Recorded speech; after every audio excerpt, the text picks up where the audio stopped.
If you're a startup, you are too confusing. You are too fun, but disorganized. You are few Yeah. people.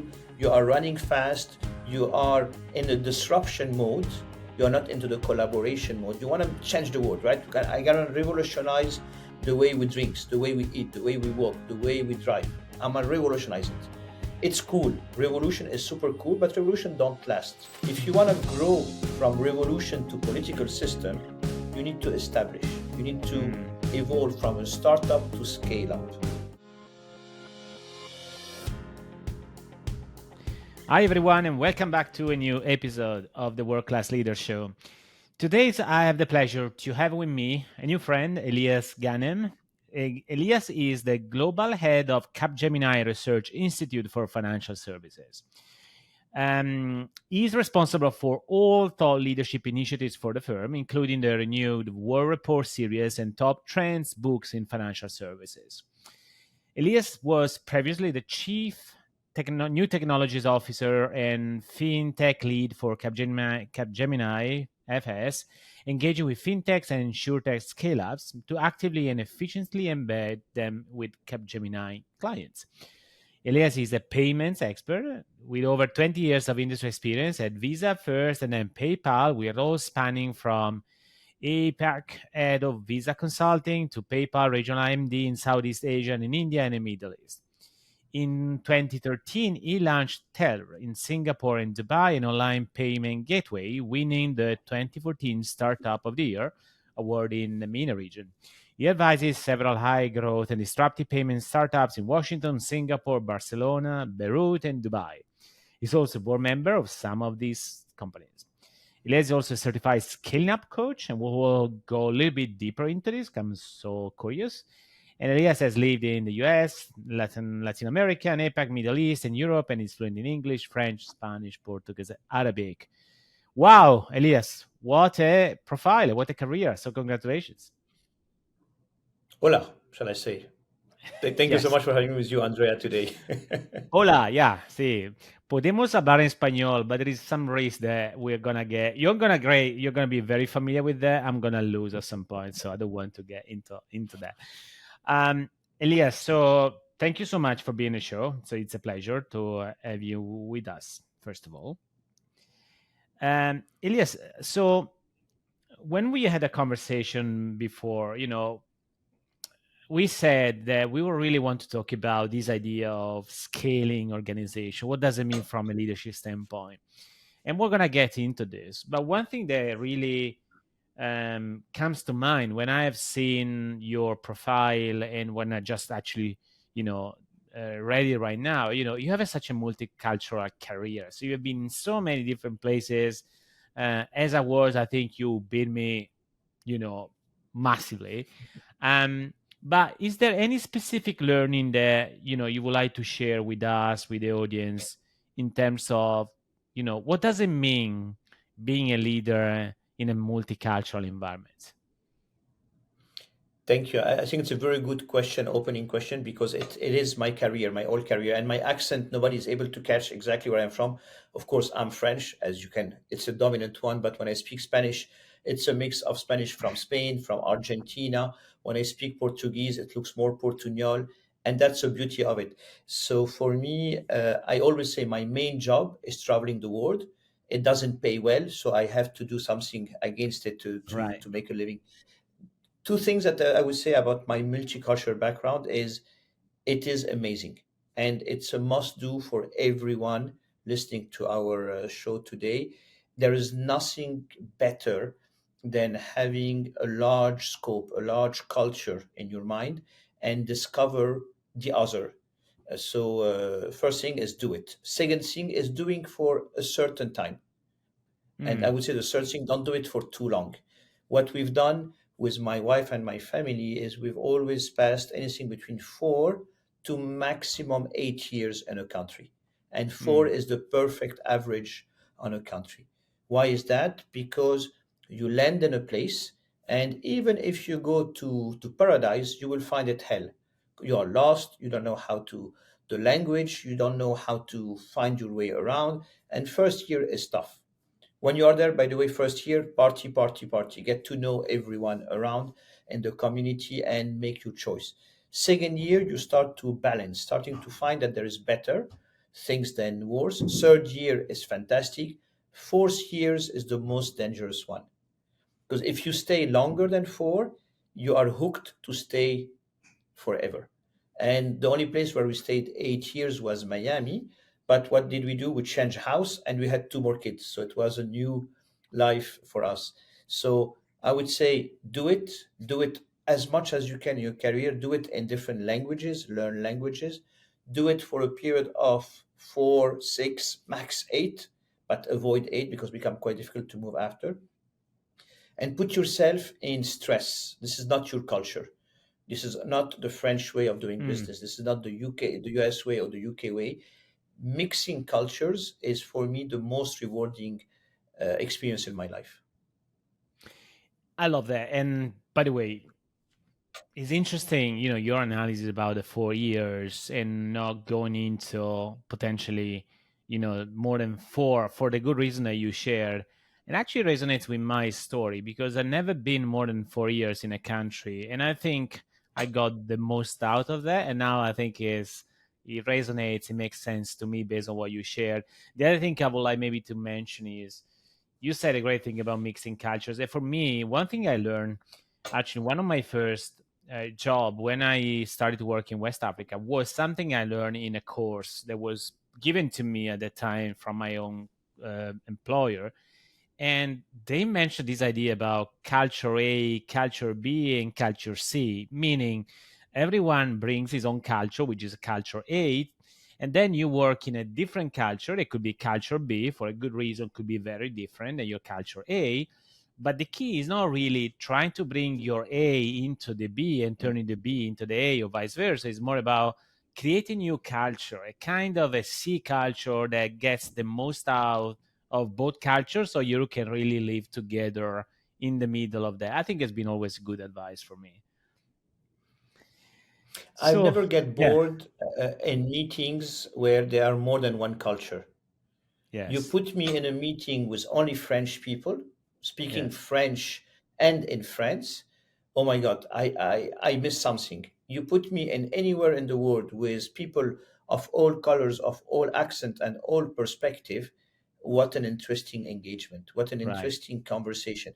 Sometimes confusing because people speak more than others, people speak yes. louder than others, people want to monopolize the conversation, but there is life. There is something happening around us. Yeah, and I think if you approach these conversations with the right mindset and with the idea of mastering your ability to stay connected, engaged in a conversation with so different culture at the same time around the table, I think is really, really useful. It's a great skill, by the way, for the current time. So love that. Elias, I want to understand a little bit more about, especially for the sake of the audience, what does it mean really working, in Capgemini right now, primarily related, of course, to your role of, leading the research institute. So we have probably all of us, we have a feeling what does it mean in terms of, doing research and publishing, your findings.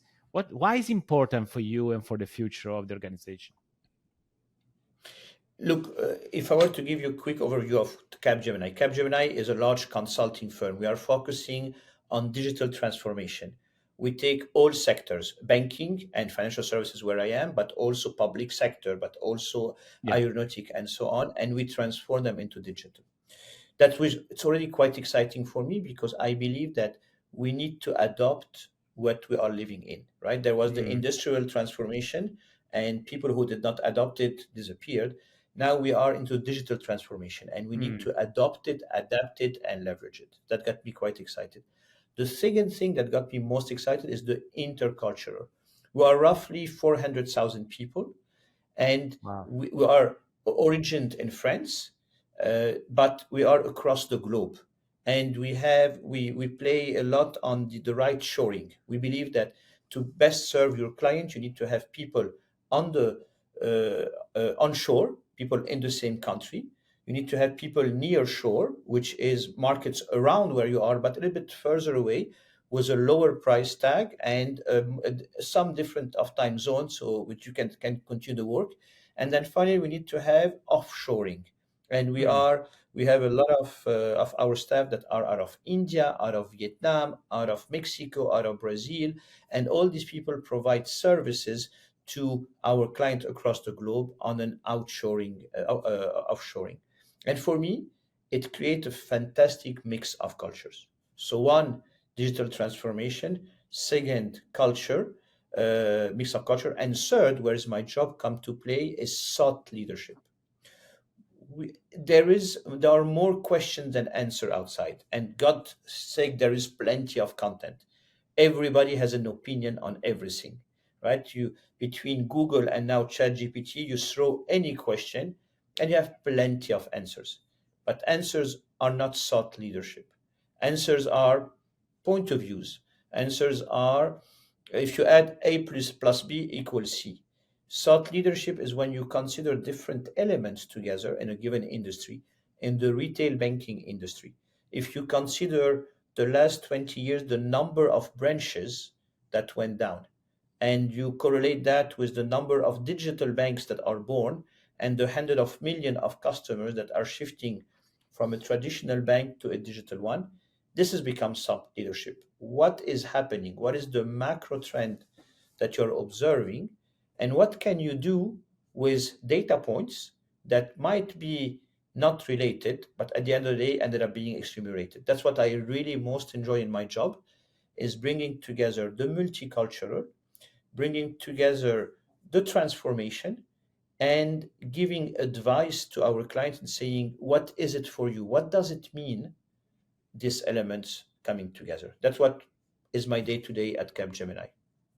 Yeah, it's great. I think I mean, you give, or you have been just giving to my, very good different colors and flavors to what does it mean from, more dry perception people might have in terms of research. And I also I'm glad that you are using actually your experience and multicultural skills to actually work in such a very very globalized context as Capgemini is at the moment. So it's great. um as I mentioned, at the beginning, so one thing that to me is quite interesting is going back to, and maybe there are some lessons from your current role, of course, but going back to your experience working with startups, would you like maybe just to share briefly what has been a little bit more your experience in terms of supporting these startups, while you were working in a tech space, essentially? Look, my love story with startups has been for quite some time. I started my career with Visa, and Visa is a large organization. It's not a startup, solid, Yes. changing the way we do payment, uh, and impacting the entire value chain of payment. This is where I discovered what you could do, the power of payments in our daily life. Right, we do payment 24/7 since we wake up to the time we go to bed. We are it's a payment after payment after payment. Then I moved to PayPal, and PayPal focused a lot at the time into the whole startup ecosystem. So Hmm. I started to get to know plenty of startups, and for me, startup is a virus. So I caught the virus when I was at PayPal, and then after a few years, I got approached by a VC who said out of Singapore, who said, "Look, we believe that you know payments, Visa, and then PayPal. That you are from the Middle East. I'm Lebanese, and I was running at the time PayPal in the Middle East. And they said, why don't you come and do a payment gateway with us?" So I found the opportunity great. And I said, look, we always need in our life one of the other things. One is travel, the other one is do a startup. And I would say the third one is write a book, but I'll stick with the second one. Do a startup. And I said, look, it's the right time for me to try to do a startup. The VC was fantastically supportive in funding me first, helping me build the story of a payment gateway built in the Middle East by Middle Eastern, and that's how we launched Teller. By the way, for the joke, we called it Teller, Telr, instead of Teller. We said because we want to make it so simple that your teller will be 4 letters instead of 6 letters, just for the Right. joke of it. Right. And now here I am running my startup. And my God, if every single job is tough, startuppers, chapeau. It is the by far the toughest job on earth. I came doing my startup with 15 years of experience in corporate, quite positive, quite solid, quite the right career. And I realized how difficult it is to be a startupper. You need to Mhm. do everything. You need to wake up and collect and fundraise. By noon, you are purchasing something for your office. In the afternoon, you are having a Zoom with a client across the board. And then at evening, you are pitching to fundraise again and again. And it doesn't stop. It never stops like this. And then you need to hire people. And when you hire people, you need to tell them, to be honest, and tell them, guys, we are a startup. You are leaving a corporate role, which might not get you the most excitement every day, but gives you salary to come here where excitement will be at the roof, but potentially you might not get the same salary as you go and the same projection. Are you in to join? So did that for 2 years as a CEO, found it amazingly fun and amazingly tough. I must say, there is time to do a startup and there's time not to do a startup. We had 4 children at the time. They were in full study mode, and they told me after a while, like, "Hey, Daddy, we don't see you, and we don't see you at all," because I was completely embedded in my startup. And that was a wake-up call. So you know what? I need to a little bit backtrack. Became the chairman of my startup and of the board of the startup and ran it for a year and a half doing the chairmanship. And then I left it. And now the startup continued to grow. We did an exit recently and it's working very well. But my main learning of it is A, you must do it. Do a startup in your life to realize what it means when a startupper come to you and pitch their business to you. Second, realize that you have a beginning and an end. A startup could be a roller coaster for all your life. They are serial entrepreneurs. These are, I would say, the heavy, very sick, if we call it as a virus, the one that are really into it, are really doing a lot. I did one, I realized what it is. I know how fun and how tough and how rewarding it is. But then searching, understand when you cut your losses and make a move out. My last thing about startup is, and that could be for our next conversation, is startup are cool but useless. Cool because you do everything, you can be very reactive. Mm. Useless if you want to grow. If you want to do partnerships with large organizations, large organizations are too structured for startup. So you need to find the middle ground and become a scale up. Yeah, and look, that is a good segue because what you said essentially is, by the way, very familiar to me because I'm an entrepreneur. So I know it's not like having a startup, but in my own way, I experience what you say. But it's also very familiar with what clients say. Many CEOs they've been founder before, now they become a CEO, and so when I work with them, they share exactly the same struggles, the same journey. Now, what I think is interesting, because before getting to how to scale up, right? Because I know is, and by the way, on this show we had both founders but also VCs. So, and they share exactly the same thing about the challenge of creating a strong partnership or connection between the startup and the investors. I wanted to ask you, as well as the organization, I wanted to ask you one thing before getting to scale up, or maybe it's a part of the same conversation, by the way. I'm interested in your view based on all the decades of experience is what is missing. I mean, you said before, you said the organizations, they are not structured to welcome startups, to integrate them into their business. And that's very consistent with the feedbacks I got. What do you think is the number one strategy for founders to integrate in their companies the most effective way, but more interesting what the companies can do in order to integrate their fund, because there are so many companies out there, they're corporate venture fund or they're investing in startups, but for any reason or another they struggle really to get the most out of the investments in the startups. Is there one big lessons or two in terms of that's the way to go if you really want to integrate a startup in your business. So if you're a large organization, and I'm going to answer your question on both sides. Yeah. What you should do as a startup to integrate with the large, and if you're a large, how to integrate small. Let me start with the startup. If you're a startup, do not pretend to integrate with large. It's you are too confusing. You are too fun but disorganized. You are few Yeah. people. You are running fast. You are in a disruption mode. You're not into the collaboration mode. You want to change the world, right? I gotta revolutionize the way we drink, the way we eat, the way we walk, the way we drive. I'm gonna revolutionize it. It's cool. Revolution is super cool, but revolution don't last. If you want to grow from revolution to political system, you need to establish. You need to Mm, evolve from a startup to scale up. mm, Scale up is what? Is a team that with the right jobs description rather than I do A, B, C, and D, and by the way, E as well, and F, and this is what startup. You have the right people. You have enough money to run. You are not running after the fundraising because if a CEO is fundraising, a CEO is only fundraising. He or she cannot be doing the business. So mm, you need to have the right people. You need to have the right money, but you don't need to have too much money, right? Because if not, you become a large organization that runs on other KPIs. Third, you need to have a stable technology, enough technology that is documented. It's really about to have the right way of doing business. It's not that, can you do this? Yeah, of course I can do this. I will put my tech guy and he will do it for you.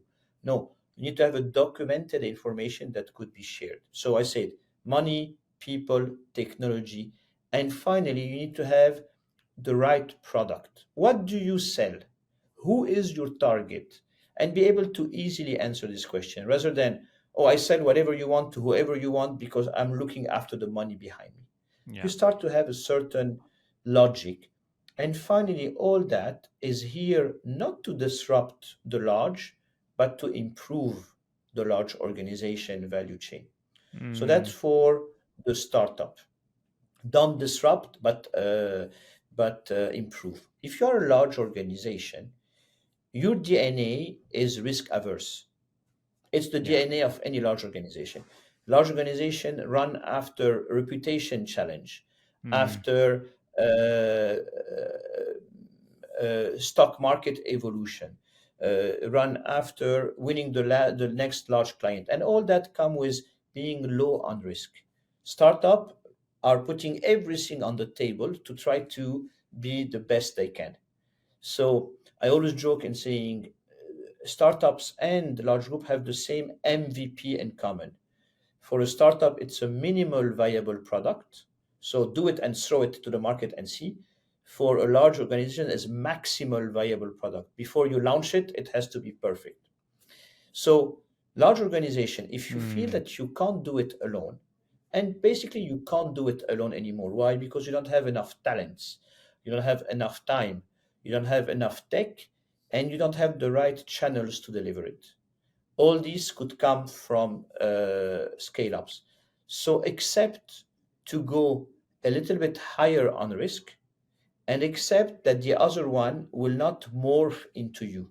Accept the difference. mm, To link it with what we said, accept the multicultural. It's not here a geographical multicultural, it's a business multicultural. And I must yeah. tell you, it barely succeeds. It fails most of the time because large will always try to eat small and will always try to impose the risk aversion that they have into the small. And what happened at the end of the day, they ended up acquiring the small, feeding them with good salaries, and the small become risk averse as well. And that's the danger of it. Yeah, and that creates actually the contrary what they want to generate. So all the good things about being in the startup world, then is gonna get completely eroded culturally. From the large organization that essentially they want to acquire exactly those skills they are looking for, but they ended up actually turning something into the same old, the same old, or just another part of the organization. Mm.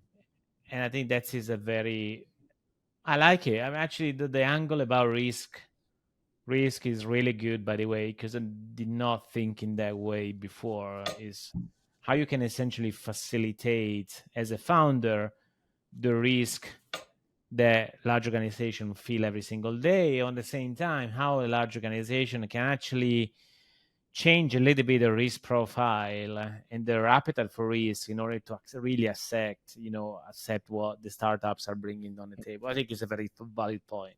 Very valid point.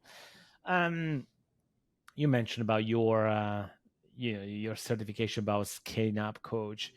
So presumably what you do is, or what you will do in the future, so whatever is your plan, right? But it's really is also based on your experience, is helping founders or founders, CEOs, or CEOs, CEOs of already existing scale up companies to scale faster based on your experience. Is there any other specific advice you would like to give to CEOs they are right now looking to scale their business? I would say is surround yourself with the right people and take a coach, scale up coach. I must say, in fact, I became a scale up coach once I did my startup and I realized that, oh my God, I thought I would know everything because I've been a business person for quite some time.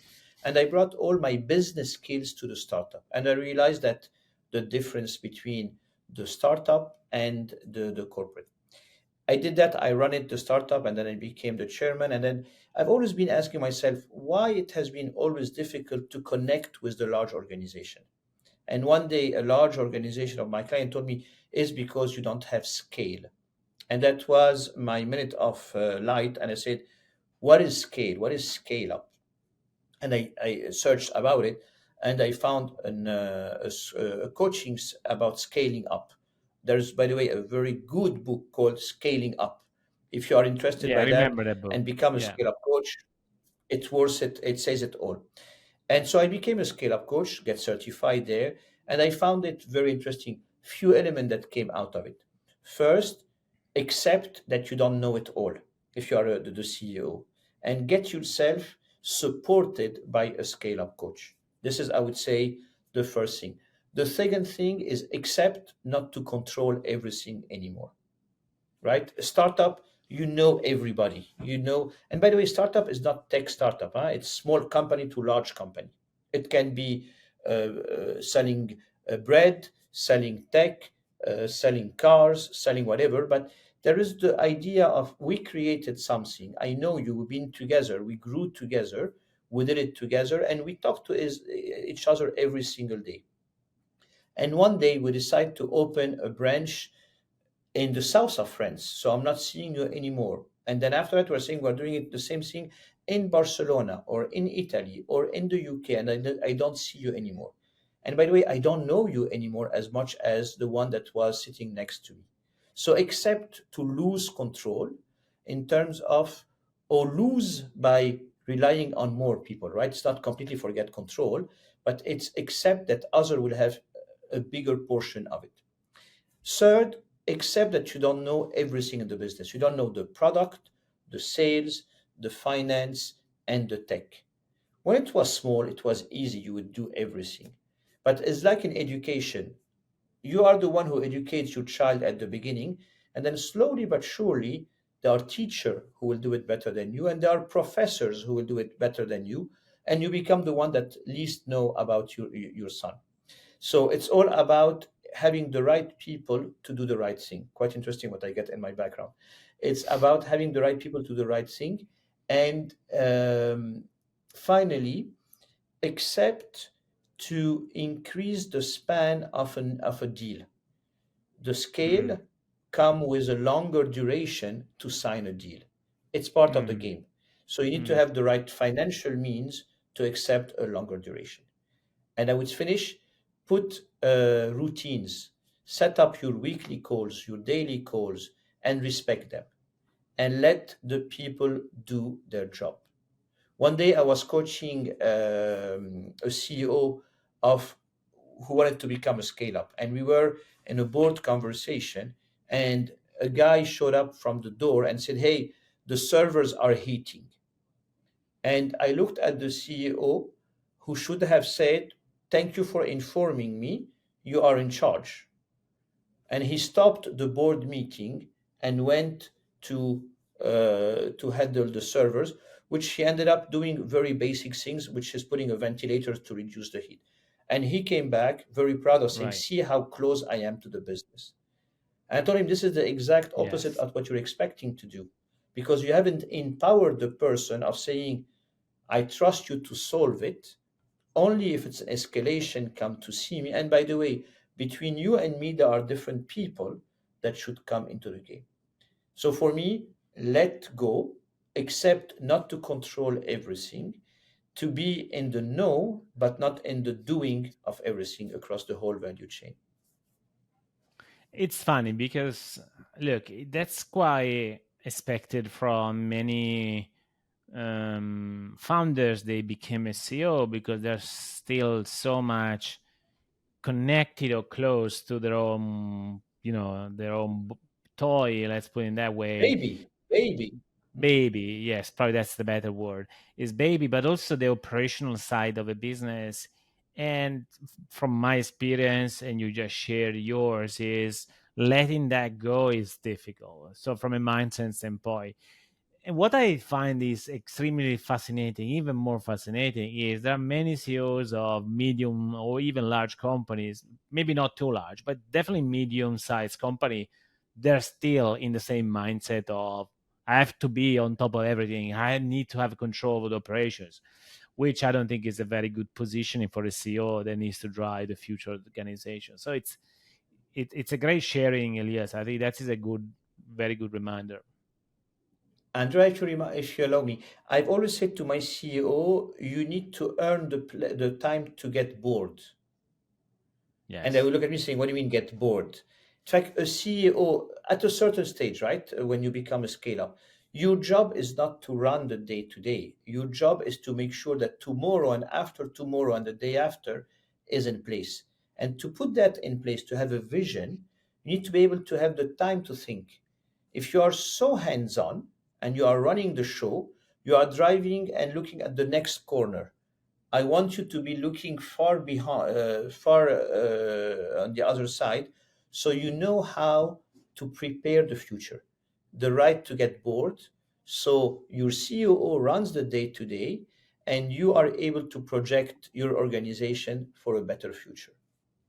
So, from a mindset standpoint, Elias, how can you help someone, thinking or change or shift their perception about what has to be their role? So, you you give us a great example of someone has been interrupting a board, a CEO has been interrupting a board, and then he wanted to solve things himself. What is the, how can people, in that position can really understand? Okay, I'm okay with the fact that it's not going to be me anymore to do that. What needs to be true for them to consider another view, another way of leading the company? It's so funny because I had a friend of mine who recently had a heart attack, Oh and that wow. was the most extreme things to wake up.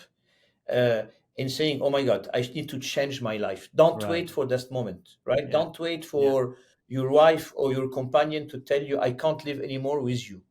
Don't wait for a heart attack. Don't wait for your financial officer to tell you, "I need to leave because you are doing my job." Don't wait for your bank to come and tell you you Yeah. are too close to everything. Don't wait for your investor to tell you you are not able to hire people for you. Yeah. Learn to let to The sooner you learn to let go, but I'm not saying to forget about it, huh? But accept that other could do it differently. In my own career, I always implemented, I call it the oops management. Oops mean error. Oops, I had a problem. Mm. I always say to the people I hire, look, my management style is oops management. Oops management come with empowerment and trust. You are empowered. If I hired you, it's because you are the right person to do this job. And you are better than I to do it because you know what to do exactly into it. If not, I would not hire you. I'm not here to hire you to help me do my job. I'm hiring you to do your job. And I will tell you, you have a mission. Take me from A to Z. And to take me from A to Z, you should know how to do it. And I want you to be creative. And I want you to be provocative, and I want you to be differentiator. And 7 out of 10, statistically, you will do it great. You will, because you know what you are doing, you will go beyond. Yeah. 3 out of 10, you will have a mistake. What I don't want you is to cover the mistake. At the opposite, I will tell you, call it out. Give me an oops call and tell me, Elias, look, I screwed up. This is what I tried to do and I screwed up. And the minute you tell me this is an oops call, I'm not anymore sitting in front of you, I'm sitting next to you. And we are now the two trying to solve the problem. But the only way to implement the OOPS methodology is to trust and empower the people. And that will be my advice. Trust and empower your people. Give them a free way to deliver. Give them the trust and establish the rule of engagement and saying, when shit happens, raise your hand. I will be next to you, not in front to you, finger pointing, but I will be next to you, co-solving the problem. Yeah, that makes a lot of sense. So great. I think that is a very good approach and attitude to lead, a scaling organization. Last question I have for you, Elias. If we move a little bit more into the leadership element. So we touched on this, but what do you think are the specific leadership skills that, a CEO needs to acquire as much as possible and as soon as possible, especially when it comes to scaling? We mentioned mindset, we mentioned strategy, operational support. So it's all in service, by the way. But I'm curious if there is any specific leadership blind spot that you see in CEOs. They are probably not scaling up properly, or they're not ready to scale up from a leadership standpoint. There's plenty, always. We always find what goes wrong, but we barely see what goes right. For me, what goes right, what are the ingredients of the right CEO is their humanity. If they know how to talk to people, number one, right? Mhm. Uh, Attract people, work with people, have them with them, and engage with them. So the humanity of the people. Second is the skill. I do not pretend to be a tech person. I need to be educated about tech. I might have an opinion about the consequence of tech, but I will never put my hands into it because I will break it and accept my limitations. Third, have a focus.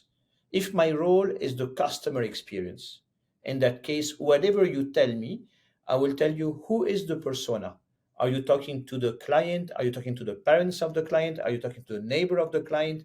And have the different perspectives. So accept to put every conversation through the personas. And finally, drive the results. What is the goal? Where shall we be? And when shall we be there? Are we selling? Are we building? Are we moving?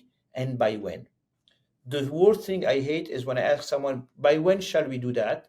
And the answer will be Q1. And my answer is, oh, January 1st. And in their mind, it's March 31st. And Right. for me, whenever you tell me Q1, I take the first day of the quarter. I don't take the last day of the quarter. So be precise in your commitment to what you will deliver. And always, and maybe I failed today, keep it short. Be able to make your point in very few sentences. Well, especially if you're looking for actually foundings, but also at some point you need to go to market and etc. So it's strong advice, a very good advice, commitment, language, the way how you talk, communicate. I think it's a very solid advice. And by the way, I'm so glad that you touch on humanity, because for two reasons. So one, because that is my way of thinking about leadership for the future. So it's a human CEOs and human leaders that's gonna outperform all the other type of CEOs and also get better results at the end. It also consistent with my book I'm writing about how humanity is gonna drive better performance in the future. So that will be probably an amazing actually pitch for the book I'm writing, and in the next few months will be available for everyone. So Elias, last question before I let you crack on. I know you are in Montreal for work, so we discussed about the temperature. But that, more importantly, there is one question I did not ask you that you want to audience be left with about this. One final takeaway is a point that you say, yes, I want to really to share this because we didn't share it so far. Hmm.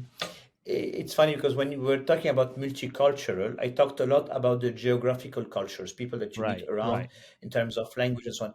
But I think for me, diversity, and yes, it's cliche, but it is important. Not only important for the equality, right? I don't really care about equality. I care about diversity. I care about different mind of views. Equality is important, but it's only a step towards the true diversity.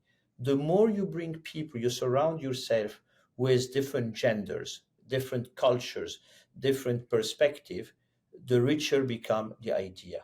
And that's why for me, men and women complement very well. They don't have to be equal. There is not a better or a worse or a bigger and a smaller.